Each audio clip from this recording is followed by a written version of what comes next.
Welcome back to Sarcastic Remarks, and alongside Christian, my name is Ryan Chambers. Welcome to Sarcastic Remarks once again, and we are the official Dallas Stars podcast of THPN. Go and use that promo code THPN the next time you go and use DraftKings Sportsbook. DraftKings Sportsbook, the official sponsor of THPN. Hey, Chris, how you doing tonight? Dang, that was epic. I'm doing great. I'm glad we beat Crosby. I like beating Crosby, and I like beating teams whenever they bring a lot of fans with them. I like sending them home unhappy and having spent all of their money.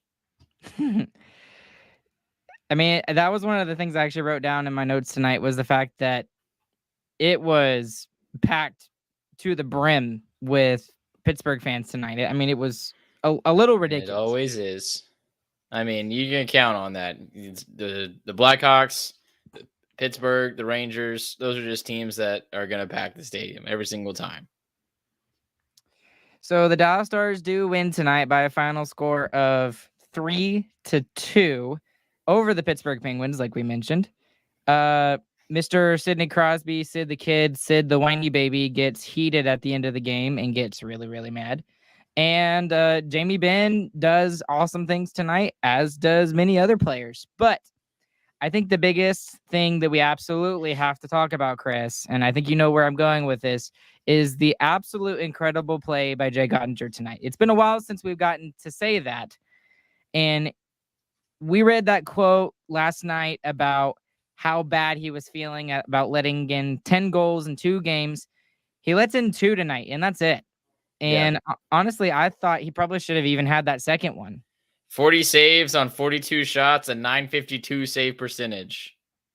That's more like the otter we know. The dude was on fire. And we were wondering, he was super hard on himself the other night, which, like, obviously, it kind of makes sense. But it was, like, a little more so than a player normally does. And my thought process at the end of this game is, you know what? Maybe he's putting that chip back on his shoulder. He's like, oh, man, everyone thinks I stink. Everyone's pissed at me. They think I suck. And that wasn't fully the case. But whatever he did, it worked for him. He got himself going. I think that interview was part of the kind of mental game you have to play when you're a goalie. A lot of goaltending is between the ears, and he figured out a way to get himself going, and he played the best game he's had in maybe a month. So he was absolutely fantastic. I would even go so far to say that if he doesn't play like he did tonight, we don't win this game. There's no chance. Obviously, we wouldn't have had a chance, especially the second period. The Stars had nothing. We had absolutely 0 things in the second period, and he held us in the entire time. Well, the first 5 minutes, I mean, 3 odd man rushes. It was absolutely ridiculous. It was 2 3-on-2s and a 2-on-1, and it's not like the guys were like non-scorers. One of them was freaking Evgeny Malkin. So, like, I mean, he made save after save. There were so many odd man rushes.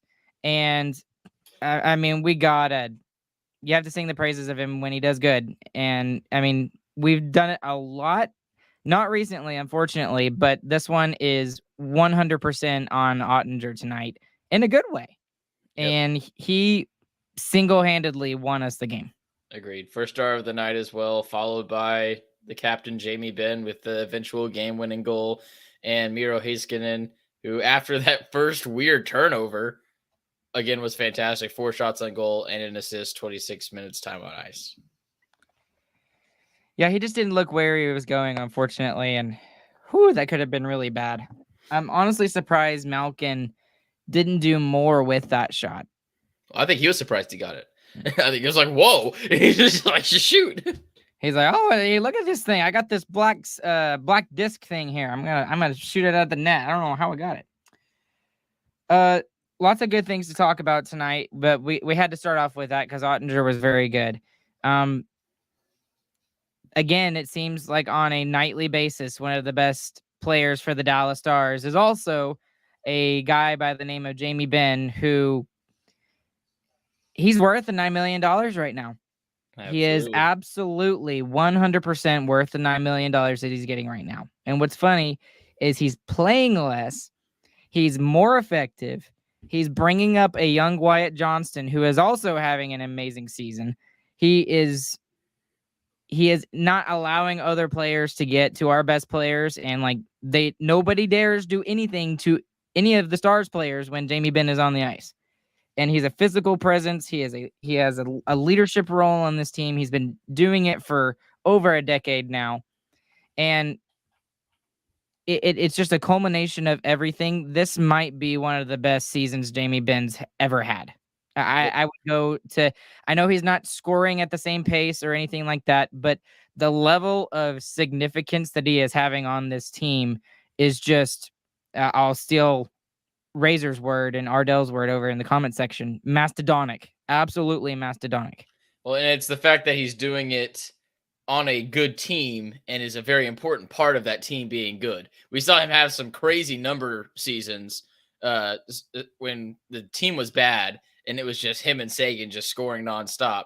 But this is different because he is scoring timely goals. He's leading the team, like you're saying, and he's playing so well with minimized minutes while the team is playing well.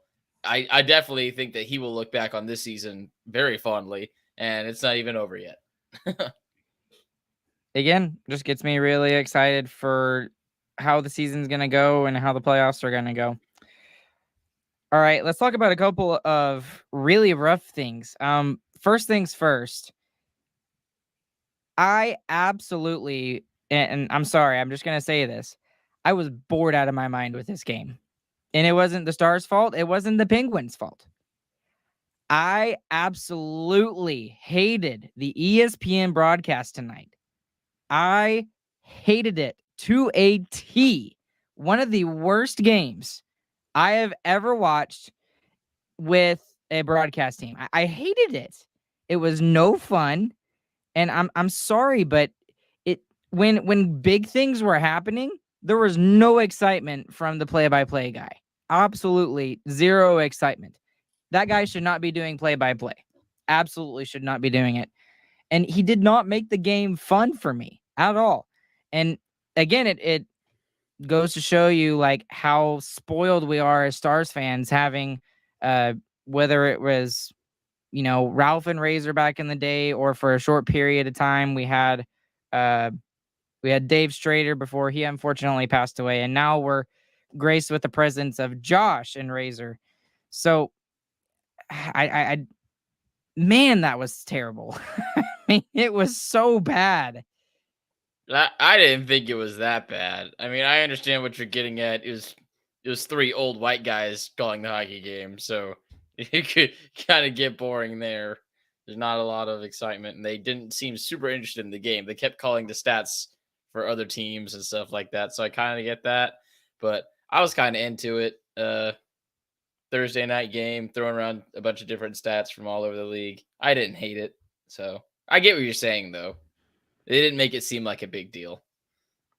And with a with a national broadcast and stuff like that, I don't mind them talking about other games and other teams and how other things are going. Because, I mean, as a NHL fan, some of those stories are things you should know about, like the fact that what was it? It was Minnesota is 13-1-4 during this latest stretch and just going absolutely bonkers.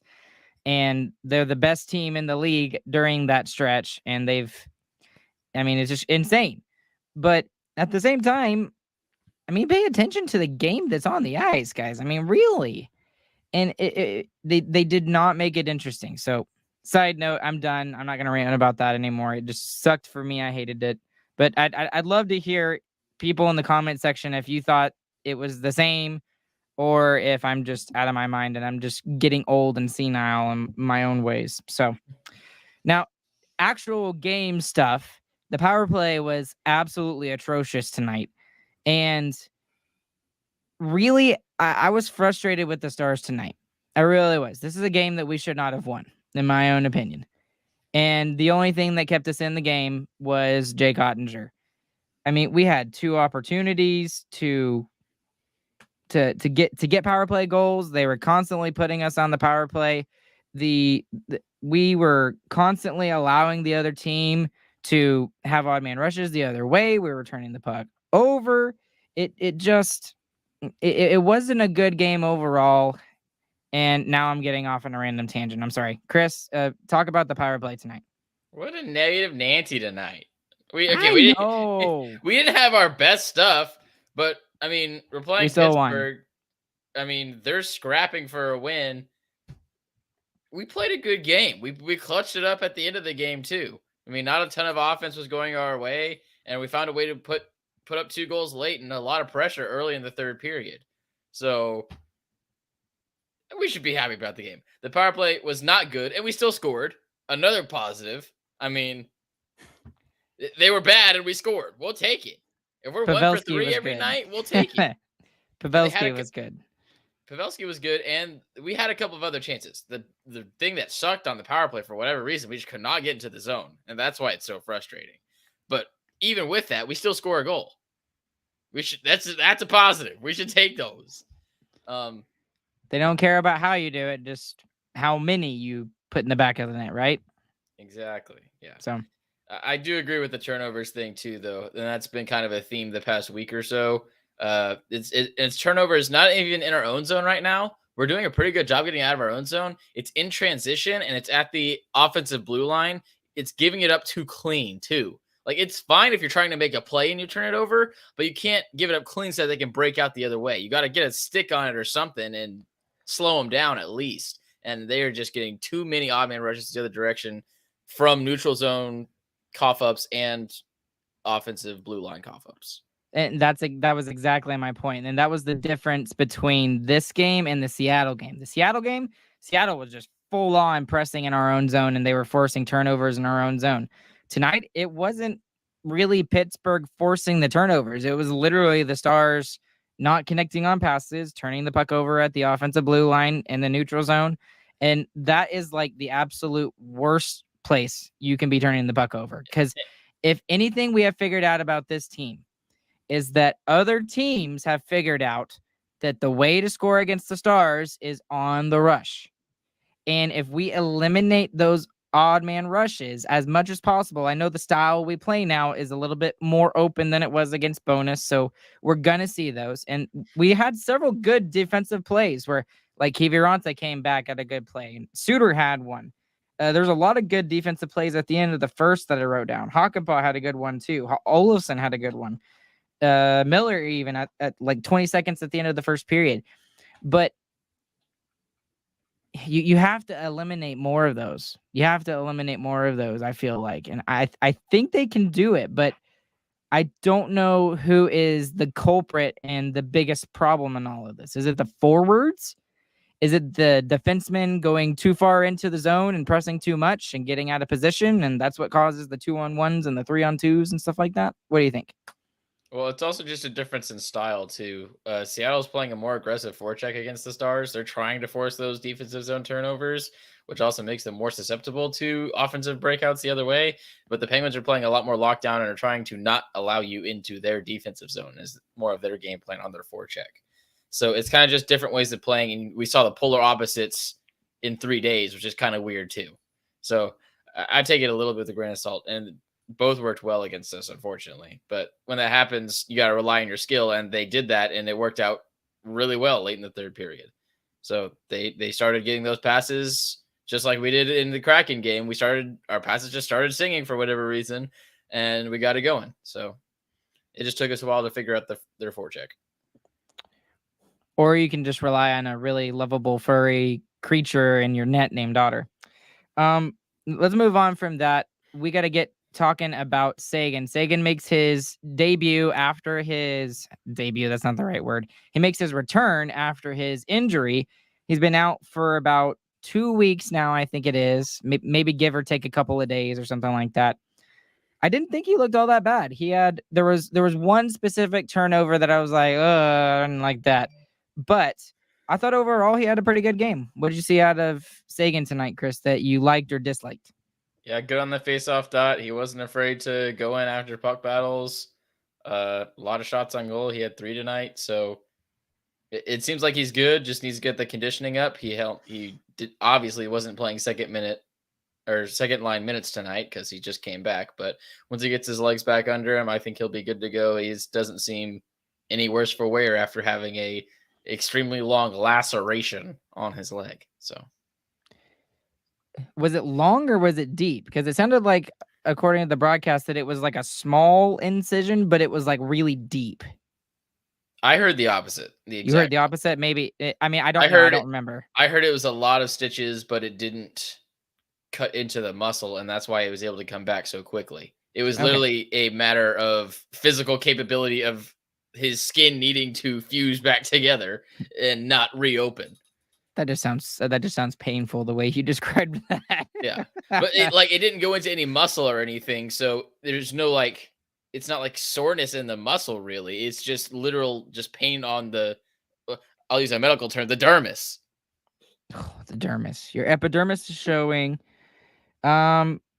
Speaking of other lineup changes for the Stars, there was two other ones. Foxa, unfortunately, was not able to go tonight.